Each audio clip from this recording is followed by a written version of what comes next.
Hello everyone, আসসালামু আলাইকুম। কি অবস্থা, কেমন আছেন? আশা করি সবাই ভালো আছেন। আমি এমডি হৃদয়, বগুড়া থেকে। আমি আলহামদুলিল্লাহ ভালো আছি। আর আমরা হয়তো অনেকেই অপেক্ষা করতেছি যে কেন মনিটাইজেশন পাইতেছি না, কেন আমাদের ফলোয়ার ওয়াচ টাইম সব পূর্ণ হয়েছে, মনিটাইজেশন পাইতেছি না। আসলে যে কথাটা বলতে আসছি যে আসলে মনিটাইজেশন পাবেন আপনি, আমি সবাই পাবো, কিন্তু একটু অপেক্ষা করতে হবে। কারণ ফেসবুকের নতুন গাইডলাইন্স, কমিটি গাইডলাইন্স, নতুন আপডেট চলতেছে মনিটাইজেশন টুলস নিয়ে। তো ইতিমধ্যে অলরেডি অনেক এর দিকে চলে গেছে অলরেডি।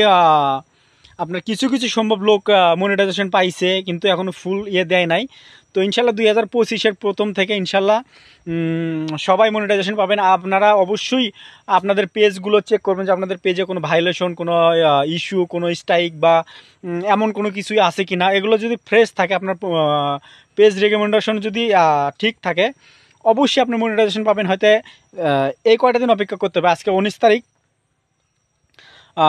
এই মাসটা অপেক্ষা করতে হবে 2025 পর্যন্ত। 2025-এর পরে গিয়ে ইনশাল্লাহ আশা করি আপনি, আমি সবাই ফেসবুক থেকে ইনকাম করতে পারবো, ফেসবুক থেকে আর্ন করতে পারবো। কারণ মনিটাইজেশনের কারণ এখন কন্টেন্ট মনিটাইজেশনের একটা টুলস নিয়ে আসছে, যেটার ভিতরে আপনার ইনস্টিমেট, অ্যাড অন রিলস, যে এগুলো ছিল এখন সবটা একটার ভিতরে নিয়ে আসছে। এখন আর ইনস্টিমেট, অ্যাড অন রিলস বা এগুলো আমরা পাবো না। আর যাদের ইনস্টিমেট অ্যাড অন রিলস রিভিউতে ছিল, তারা টেনশন করেন না। আর যারা কন্টেন্ট মনিটাইজেশন সেট আপ করার পরে যাদের পেজে রেস্ট্রিক্টেড চলে আসছে, তারা ইনশাল্লাহ 2025-এ গিয়ে ইনশাল্লাহ ভালো একটা কিছু করতে পারবেন। ভালো, আপনাদের সব টুলস অন হয়ে যাবে। তো এটা না টেনশনের কোনো কারণ নাই, এটা না ভাবার কোনো কারণ নাই।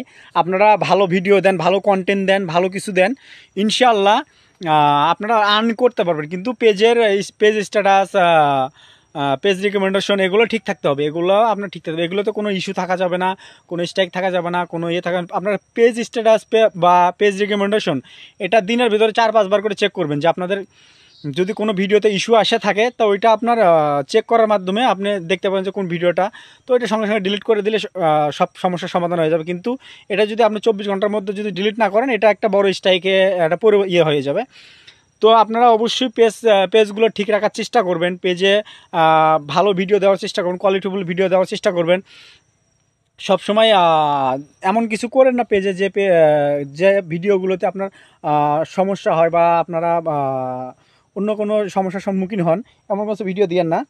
আর ভিডিওটা ভালো লাগলে শেয়ার করে সবার দেখার সুযোগ করে দেবেন। আর পেজে অবশ্যই লং ভিডিও পোস্ট করবেন, শর্ট ভিডিও, লং ভিডিও অবশ্যই পোস্ট করতে হবে। কন্টেন্ট মনিটাইজেশন নিতে হলে অবশ্যই লং, শর্ট, বিভিন্ন ভিডিও পোস্ট করতে হবে, বিভিন্ন পিক বা আপনাদেরকে। আর লাইভ, সপ্তাহে একদিন লাইভ করবেন, এতে পেজের যে রিচ এঙ্গেজমেন্ট এটা ভালো থাকবে, ভালো থাকবে। আলহামদুলিল্লাহ আপনাদের দোয়া ভালোবাসায় আমি আলহামদুলিল্লাহ শুক্রিয়া আদায় করি যে আমার পেজে এখন বর্তমানে যে রিচ এঙ্গেজমেন্ট ভিউজ আছে, আলহামদুলিল্লাহ শুক্রিয়া আল্লাহ তাআলার কাছে। তো ভালো থাকবেন, সুস্থ থাকবেন, আমার জন্য দোয়া করবেন, আমি যেন তাড়াতাড়ি সুস্থ হয়ে যাই। আমি অসুস্থ মানুষ, আমার পায়ের সমস্যার কারণে। আর আমার প্রিয় মানুষটার জন্য দোয়া করবেন, আর আমার প্রিয় মানুষটাকে যেন আমি সারা জীবন আমার বুকে রাখতে পারি। ভালো থাকবেন, খোদা হাফেজ, আসসালামু আলাইকুম।